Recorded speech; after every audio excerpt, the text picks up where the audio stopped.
首先我哋將啲魚、薑同埋葱洗乾淨。我哋將啲葱切段，薑切絲，然後將2/3嘅薑同埋葱放喺我哋嘅 Le Cuisine 嘅鍋上邊。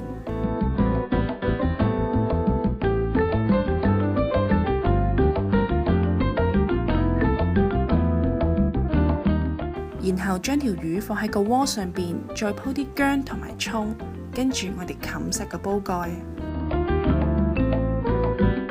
然後我哋開中火煮4分鐘。跟住轉細火，再煮多5分鐘。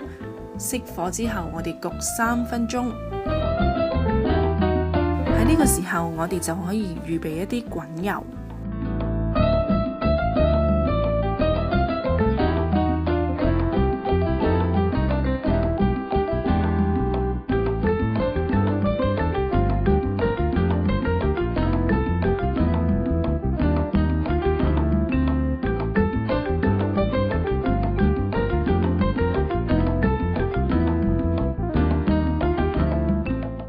無水蒸魚就係咁簡單㗎啦，快啲返去試下！